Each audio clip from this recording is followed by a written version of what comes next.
There's a particular kind of exhaustion that comes not from working too hard, but from justifying yourself too much. Every conversation where you find yourself building a case for your own decisions as if you're on trial.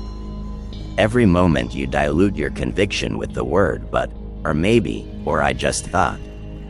This isn't communication. This is erosion. And somewhere in the Renaissance courts of Florence, a man who understood power better than almost anyone in history watched this same pattern destroy princes and empower pretenders. Machiavelli didn't write The Prince to make friends. He wrote it because he'd seen what happens when power meets performance anxiety.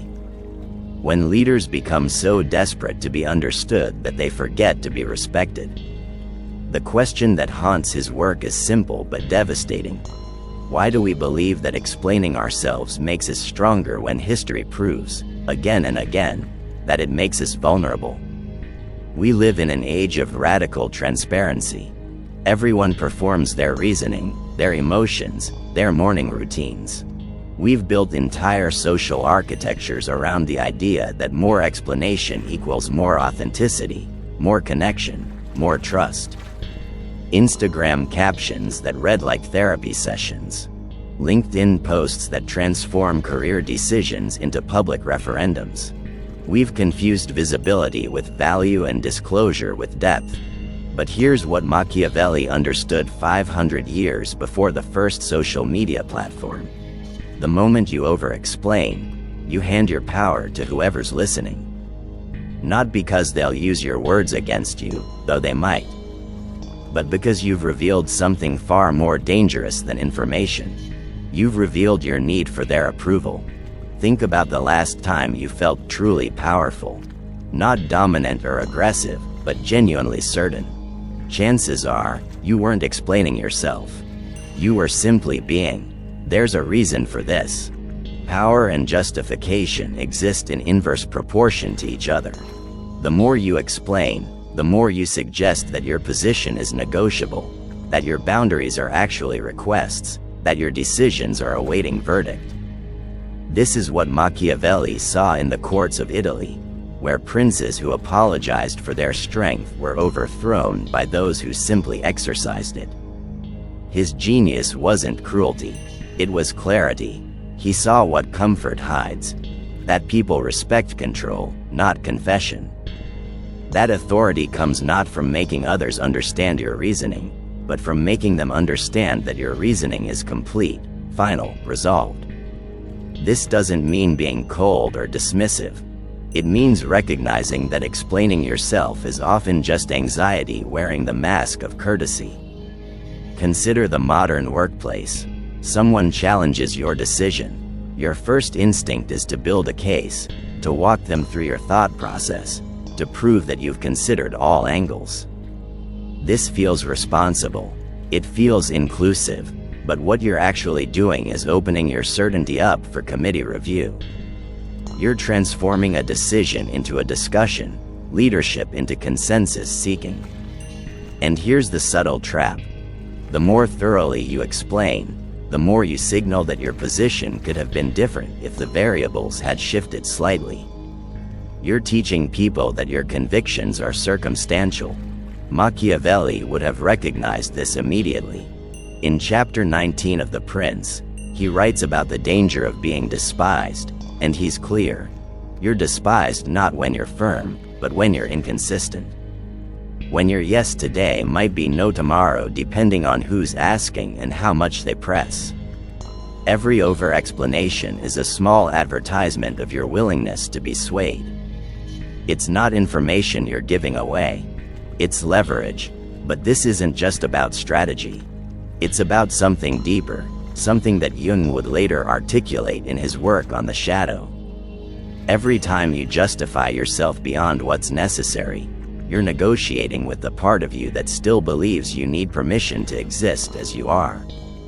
The shadow is everything we've repressed, everything we've decided isn't acceptable. For many of us, that includes our own authority. We learned early that certainty without consensus is arrogance, that boundaries without explanation are rudeness, that power without apology is tyranny. So we over-explain. We soften every edge.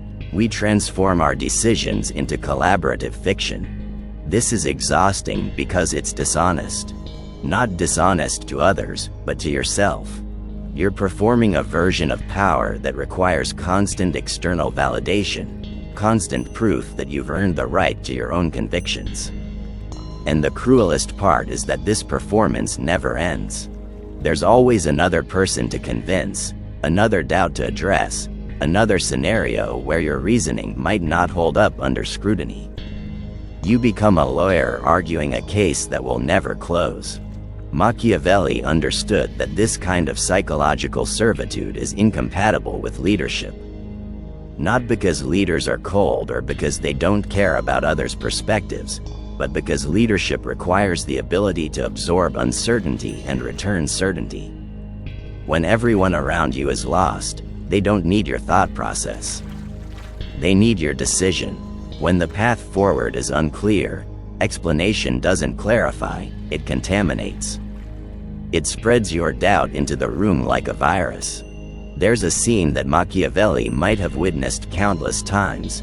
A prince stands before his council, announcing a difficult choice. The room is tense.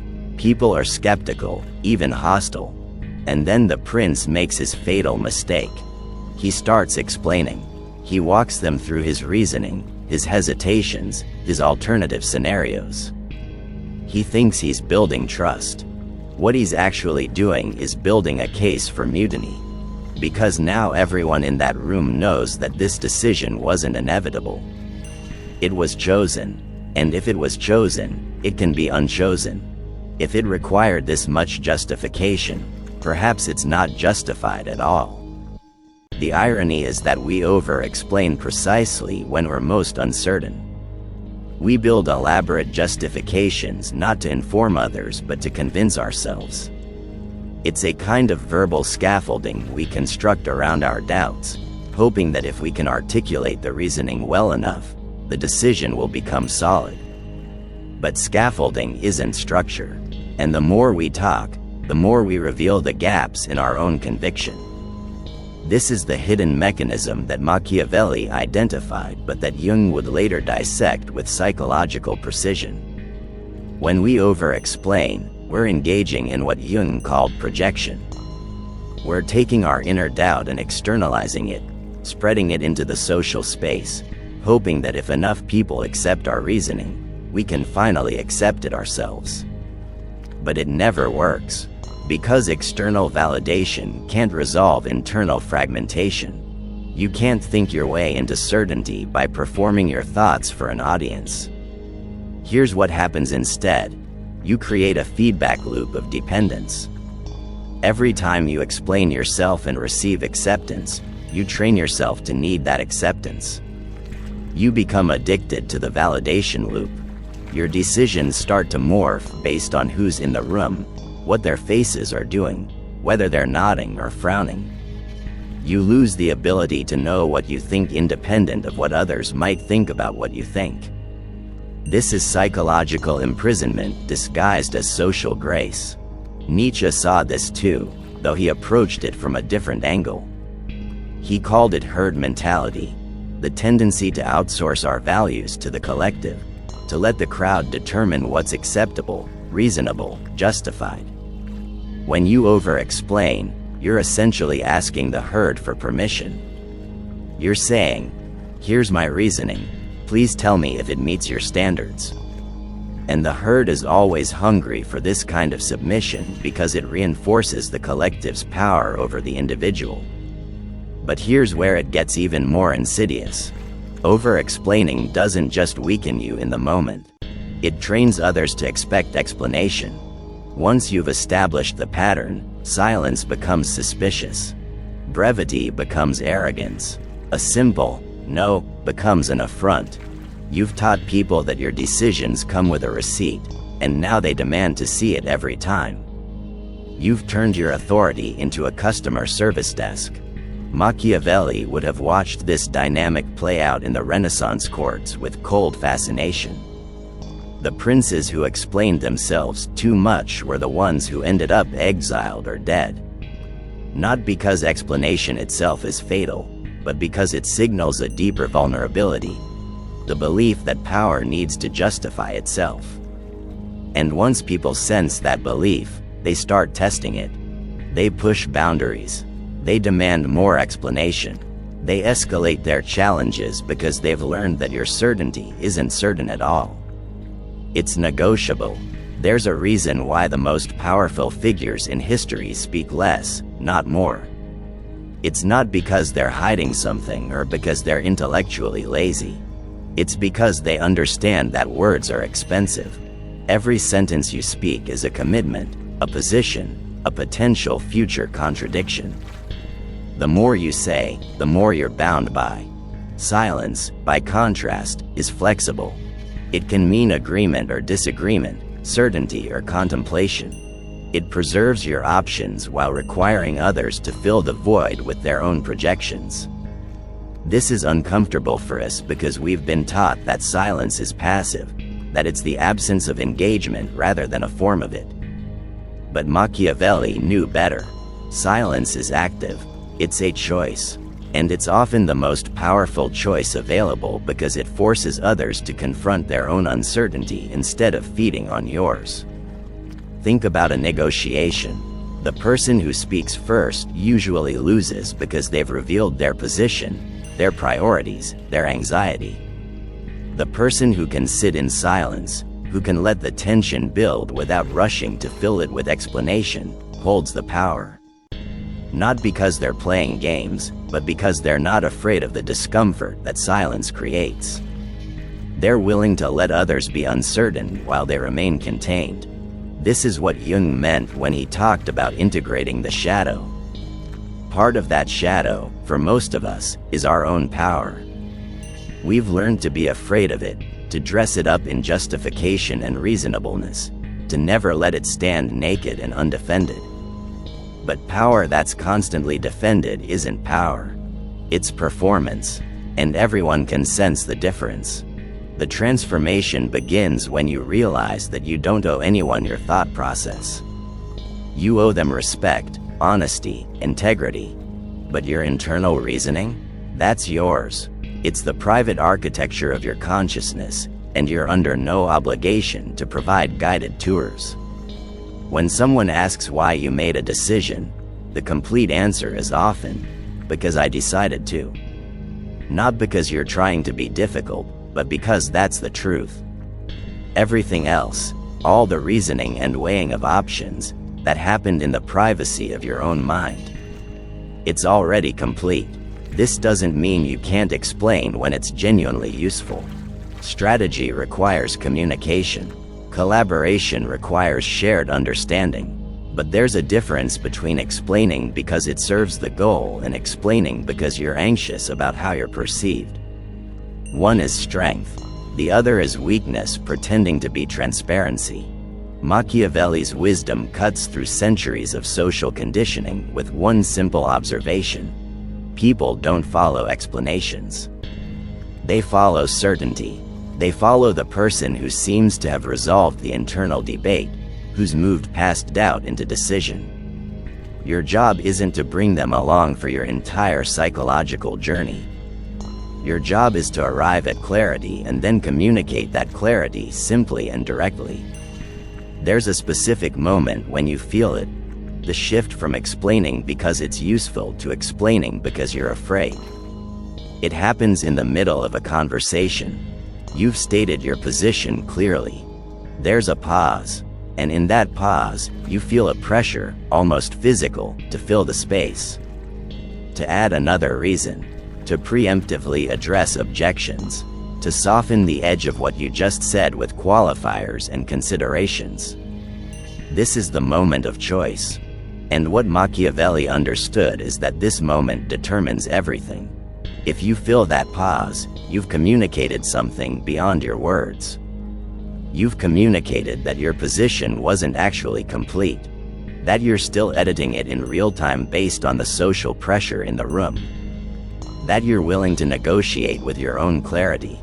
And once others sense this, the dynamic changes. Your statement becomes an opening bid rather than a final position. People start poking at it, testing its boundaries, looking for the soft spots where more pressure might yield a different answer. But if you can sit in that pause, if you can let the silence do its work, something different happens. The discomfort that you might have absorbed by explaining gets distributed across everyone in the room. They have to decide how they feel about what you've said. They have to form their own response. They have to engage with your certainty rather than your doubt. This is uncomfortable for them, which is precisely why it's powerful for you. Jung would recognize this as the integration of the shadow. The part of you that wants to keep explaining is the part that's still afraid of your own power, your own authority, your own right to take up space without apology. It's the part that learned, probably very young, that being too certain is dangerous. That authority without elaborate justification is tyranny. That power needs to constantly prove it's benevolent. But this is a child's understanding of power. It's not wrong, it's just incomplete. Adult power, mature power, is different. It's not loud or aggressive. It doesn't need to dominate or diminish others. But it also doesn't apologize for existing. It doesn't seek permission. It doesn't transform every decision into a referendum. It understands that clarity is a gift, not a weapon. When you're certain, people know where you stand. They might disagree, but they're not confused. And that clarity creates a kind of stability that explanation can never provide, because explanation always carries an implicit message. This could be different. Nietzsche's concept of the will to power is relevant here, though it's often misunderstood. It's not about dominating others. It's about the internal capacity to create values, to make decisions, to chart a course without constantly checking whether the collective approves. It's the power to say, "This is my path," without needing to prove that it's the only path, the best path, the most justified path. It's simply your path, and that's enough. When you stop explaining yourself, you're exercising this will. You're reclaiming the authority over your own life that you've been unconsciously outsourcing to everyone around you. And this is terrifying at first, because it means accepting full responsibility. You can't hide behind consensus anymore. You can't say, "Well, everyone agreed this made sense." You have to stand alone with your choices, knowing that they might be wrong, that they might be criticized, that they might not work out. But here's what Machiavelli knew: you're going to face that criticism either way. The only question is whether you'll face it from a position of strength or weakness. The historical examples are everywhere once you start looking. The leaders who shaped history weren't the ones who explained every decision to every stakeholder. They were the ones who could see clearly, decide quickly, and move forward without drowning in justification. Caesar crossing the Rubicon, Elizabeth I refusing to marry, Lincoln holding the Union together through impossible complexity. These weren't people without doubt. They were people who knew that leadership requires processing doubt privately and presenting decisions publicly. There's a scene you can imagine. Caesar stands at the river. Behind him is safety, legality, the approval of Rome's institutions. Ahead is war, uncertainty, potential death. His generals want explanation. They want to understand the reasoning, weigh the risks, build consensus. And Caesar says 6 words: the die is cast. End crosses. No explanation, no justification, just decision. And in that moment, he doesn't just cross a river. He demonstrates what power looks like when it stops apologizing for itself. This is extreme, yes. Most of us aren't facing world historical choices. But the principle scales. Every time you say no without a paragraph of justification, you're crossing your own Rubicon. Every time you make a decision and let it stand without defensive elaboration, you're exercising the same muscle. You're training yourself to be the source of your own certainty rather than the recipient of everyone else's approval. The moral question that arises here is important. Isn't this manipulative? Isn't silence just another form of control? And the answer is that it depends entirely on intent. If you're using silence to confuse, to avoid accountability, to dodge legitimate questions, then yes, that's manipulation. But if you're using restraint to protect your energy, to maintain clarity, to avoid the exhausting performance of constant self-justification, that's not manipulation. That's boundaries. That's self-respect. Machiavelli's reputation as a teacher of evil is mostly undeserved. What he actually taught was realism. He looked at how power actually works rather than how we wish it worked. And what he saw is that people respect strength, clarity, and consistency. They don't respect endless explanation because endless explanation suggests that the foundation is shaky. When a building needs constant reinforcement, you don't trust the architect. When a person needs constant justification, you don't trust their judgment. This doesn't mean being cold or closed off. It means being boundaried. It means understanding that your internal world is not a public space. That you can be warm, connected, and present without making your every thought process available for group review. There's intimacy in sharing your reasoning with people you trust. There's wisdom in not sharing it with everyone who asks. The transformation isn't instant. You don't wake up one day and suddenly stop explaining yourself. It's a practice, a gradual reclamation of the energy you've been spending on justification. And it starts with awareness.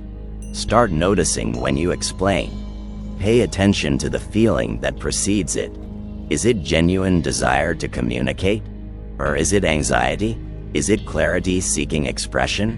Or is it doubt seeking validation? Most of the time, it's the latter. And once you see this pattern clearly, you can start to interrupt it. The next time someone questions your decision, pause before responding. Feel the urge to build your case. Feel the pressure to prove that you've thought it through. And then ask yourself, do they actually need this information? Or do I just need to give it to prove something to myself? More often than not, the honest answer is the second one. You're not explaining for them. You're explaining for you. You're trying to convince yourself that your decision was right by getting them to agree with your reasoning. But this is backwards. Your reasoning should convince you first. And if it has, if you've genuinely worked through the options and arrived at clarity, then that clarity should be enough. It should be able to stand without constant reinforcement. Here's a practical shift. When someone asks why you made a decision, instead of walking them through your entire thought process, try this. I considered the options and this felt like the right path forward. That's it. If they push for more, you can add specifics. But notice how different this feels from launching into a preemptive defense of your reasoning. You're acknowledging that you made a considered choice without making your consideration process a public performance. This might feel abrupt at first. People are used to the long explanations. They might interpret brevity as coldness or dismissiveness. But here's what happens over time. They adjust.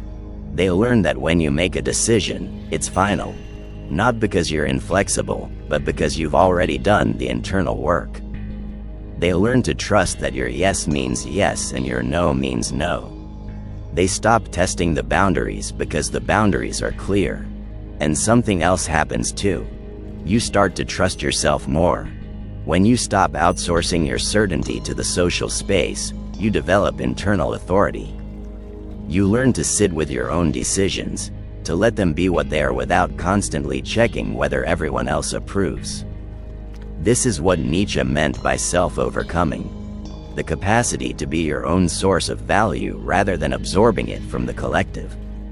Machiavelli's final wisdom on this might be his most important: conserve your energy. Every word you speak in justification is energy you're not spending on execution. Every hour you spend explaining yourself is an hour you're not spending moving forward. Power isn't about having perfect reasoning. It's about having the clarity to act and the restraint to let your actions speak for themselves. Think about the people you genuinely respect. Chances are, they're not the ones who explain everything. They're the ones who seem to have resolved something internal, who've moved past the need for constant validation, who can make decisions and live with them. This isn't because they're better or smarter. It's because they've learned to trust their own process without making it a public spectacle.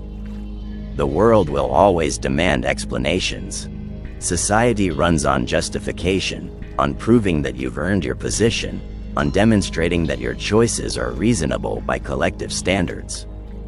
And you can spend your whole life trying to meet these demands, building cases for every decision, turning your certainty into collaborative fiction. Or you can recognize that this is a game you can't win. Because the demand for explanation is infinite, there's always another person to convince, another scenario to address, another doubt to preempt. Machiavelli offers a different path. Stop playing. Not by being aggressive or dismissive, but by being complete. Process your doubt privately. Arrive at clarity internally. And then communicate that clarity simply and directly. Let your certainty be the answer. Let your actions be the explanation. Let your results be the justification. This is hard because it means accepting full authorship of your life. You can't hide behind consensus anymore. You can't defer to what everyone else thinks is reasonable. You have to stand in your own judgment and be willing to be wrong on your own terms rather than right on someone else's. But this is also what makes it powerful. Because when you stop explaining, you stop being vulnerable to the endless negotiation of your own authority. The final image to carry forward. Imagine yourself in a room full of people questioning your decision. You can feel the pressure to explain, to justify, to build your case. And instead of giving in, you pause. You let the silence sit. You let them be uncomfortable with your certainty instead of making yourself uncomfortable with their doubt. And in that pause, something shifts. The power that was flowing out of you in explanation starts to gather back. You remember that you don't owe anyone your thought process. You owe them respect, honesty, follow through. But your reasoning? That's yours. This is what Machiavelli understood 5 centuries ago. Power doesn't explain. It simply is, not because it's arrogant, but because it's complete. Not because it doesn't care about others, but because it knows that constant justification weakens both the person explaining and the person listening. Clarity is the gift. Certainty is the service. Everything else is just noise. If you're drawn to these ideas, if you feel the exhaustion of constant explanation and you're ready to reclaim your energy, subscribe. Keep evolving. Keep integrating. Keep learning to trust your own authority without apologizing for it. Because the path to power isn't through better justification. It's through less of it.